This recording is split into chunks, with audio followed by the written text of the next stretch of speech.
Hey, it is Ryan Seacrest. There's something so thrilling about playing Chumba Casino. Maybe it's the simple reminder that with a little luck, anything is possible. ChumbaCasino.com has hundreds of social casino-style games to choose from with new game releases each week. Play for free anytime, anywhere for your chance to redeem some serious prizes. Join me in the fun. Sign up now at ChumbaCasino.com. Sponsored by Chumba Casino. No purchase necessary.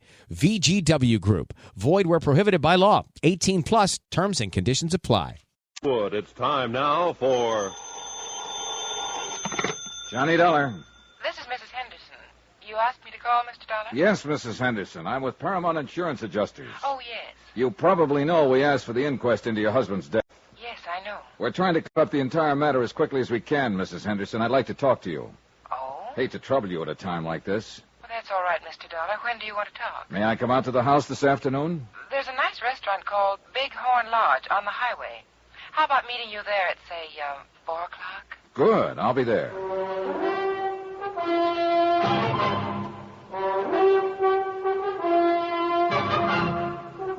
Tonight and every weekday night, Bob Bailey in the transcribed adventures of the man with the action-packed expense account, America's fabulous freelance insurance investigator. Yours truly, Johnny Dollar.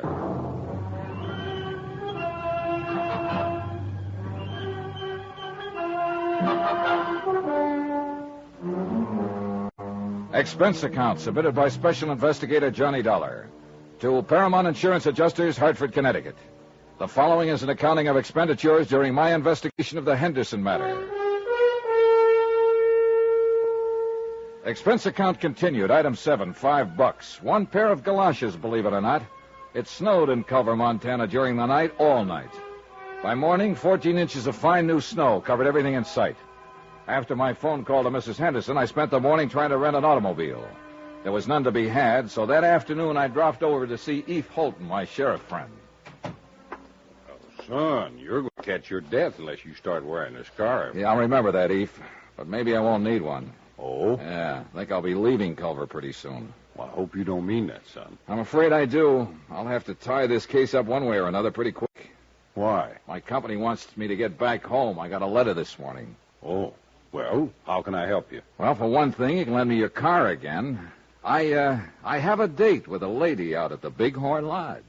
Pretty fancy. You can have the old thing anytime you want it. You know that, son. Who's the lady? George Henderson's widow. Yeah. Oh? Now, I know what you're going to say.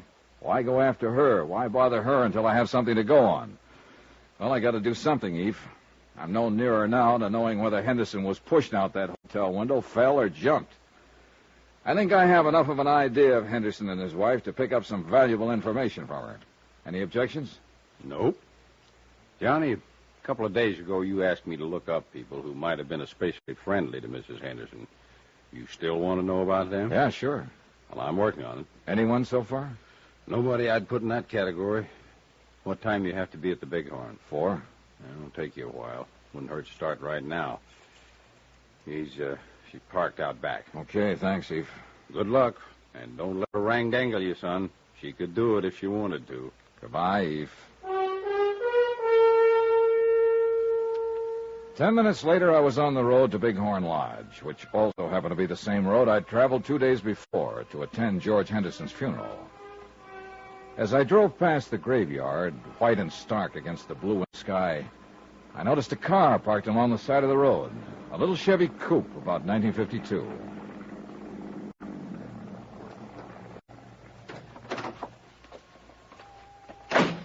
There was the figure of a woman, all alone, standing by George Henderson's fresh grave. Her head was bowed. She didn't notice me as I walked up. A gray-haired woman, about 45, slight, delicate, gentle. Oh, I'm sorry. I didn't mean to start it. Oh, that's all right. Must be getting late. Dear, it is. Do I know you? Why, I don't know. I'm Mattie Knickerbocker. The name had startled me. The day before, an insurance broker in Great Falls had mentioned her. Told me that George Henderson had named her his beneficiary, then changed his mind a few minutes before he died. Your name's not Campbell, is it? No. Johnny Dollar. Oh, Johnny Dollar. You remind me of a boy I had in one of my classes once, Torrey Campbell. Oh, you're a teacher, Miss Knickerbocker?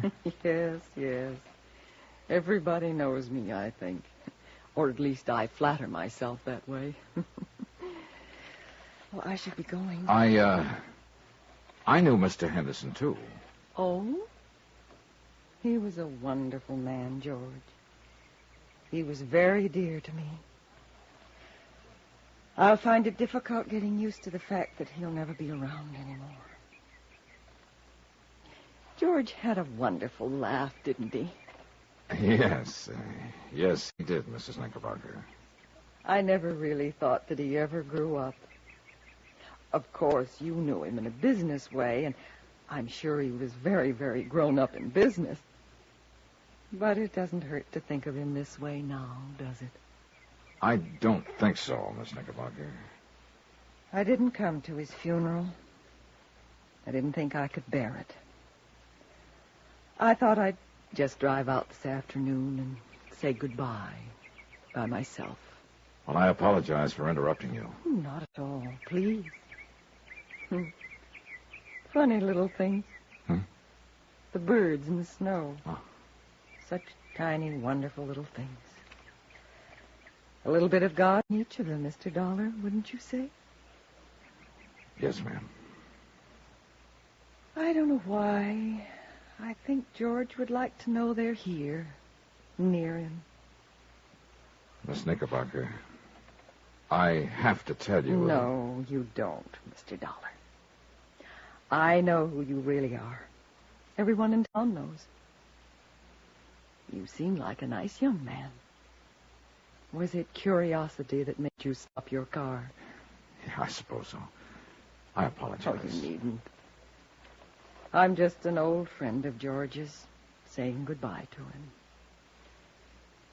Good afternoon, Mr. Dollar. Goodbye. Talking to Mattie Knickerbocker, I felt that for the first time, somebody, namely Mattie, had talked frankly and truthfully about George Henderson. I was still thinking of the frail, drab little woman with the nice blue eyes when I met Pauline Henderson at the Bighorn Lodge. What are these matters you want to clear up, Mr. Dollar? Oh, just some doubts in my mind about your husband's death. What do you drink? Pernod. Pernod. I learned to like it in France. All right. One Pernod, bourbon, a little water on the side. Yes, sir. You sound like George when you order. Hey, I like your Bighorn Lodge. And I have to say, when it's elegant in the West, it's elegant. I'd like a light, please. Oh, sorry. Sure. Thank you. Mrs. Henderson, do you mind if I don't stall any longer with the drinks, the smokes, and the compliments? I'm surprised you've stalled this long. I've heard you're a very blunt and impulsive man. I spoke to an insurance agent named Thurber yesterday in Great Falls, your husband's agent. Mr. Thurber told me that your husband wanted to name a new beneficiary last week. Really? Yeah. He named Matilda Knickerbocker. Mattie Knickerbocker. I'm not surprised, I suppose. Mattie's a lovely woman.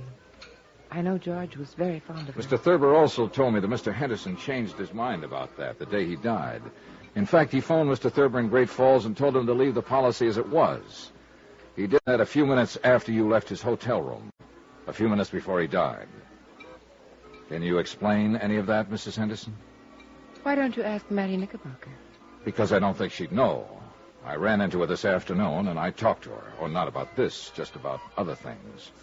I'll look her up again if I have to. But it's you I want information from now. Then why don't you ask what you mean, Mr. Dollar? All right. Did something happen in that hotel room that made him change his mind about you? That's better. I do wish that ridiculous little man would bring our drinks. He will. Don't misunderstand what happened in the hotel room. George and I were going to be divorced. He moved out of the house a month ago.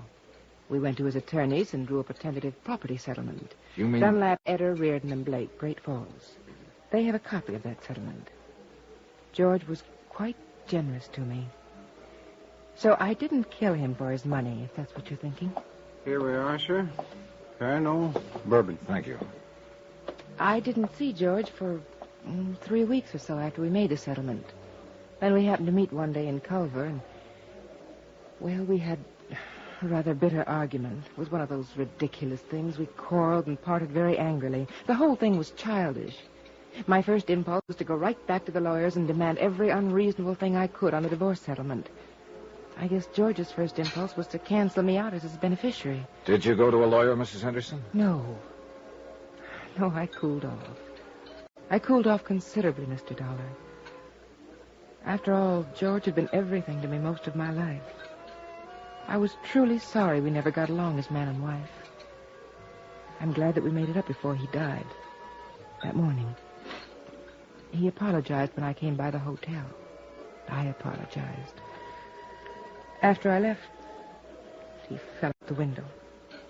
Then I can assume that this business with the policies had to do with the argument. Assume what you like, Mr. Dollar. I can understand why you're annoyed by me and my questions. It's just that it's kind of hard for us to believe that a man involved in divorcing his wife would still name her as his beneficiary. I say that because of past experience. Oh, it's happened, but it's unusual.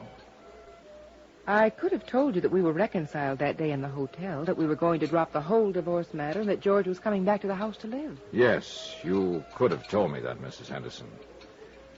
Mr. Connors in our home office in Hartford called you a few days ago. You hung up on him. Why?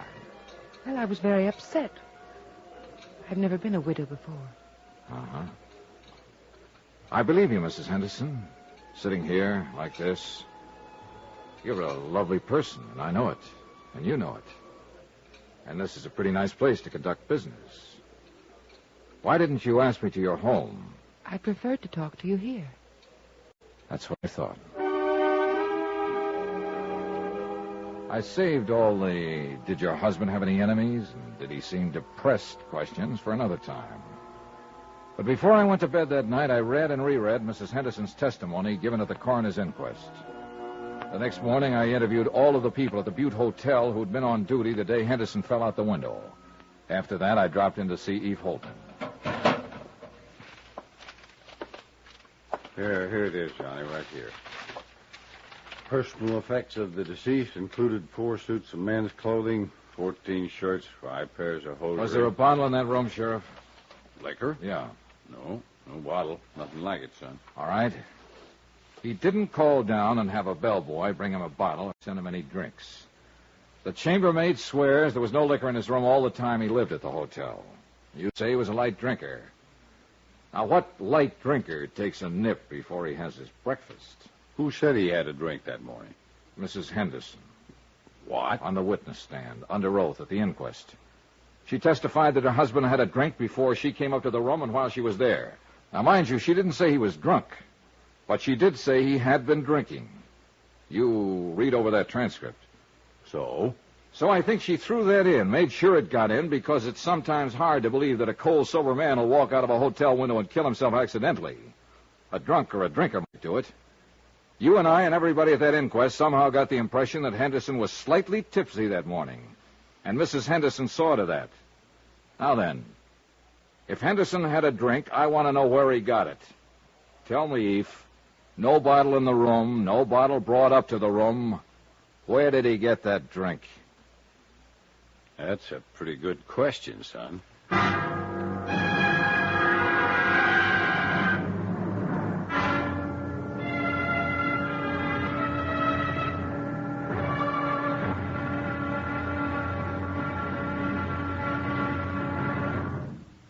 There'll be another intriguing episode in our story of the Henderson matter tomorrow. Tomorrow, the wind-up.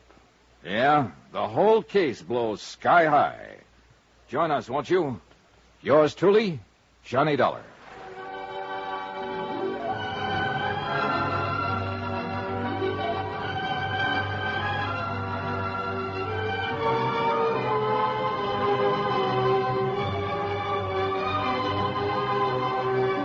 Yours truly, Johnny Dollar, starring Bob Bailey, is transcribed in Hollywood. Written by John Dawson, it is produced and directed by Jack Johnstone. Be sure and join us tomorrow night, same time and station, for the next exciting episode of Yours truly, Johnny Dollar. Roy Rowan speaking.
Hey, it is Ryan Seacrest. There's something so thrilling about playing Chumba Casino. Maybe it's the simple reminder that with a little luck, anything is possible. ChumbaCasino.com has hundreds of social casino-style games to choose from with new game releases each week. Play for free anytime, anywhere for your chance to redeem some serious prizes. Join me in the fun. Sign up now at ChumbaCasino.com. Sponsored by Chumba Casino.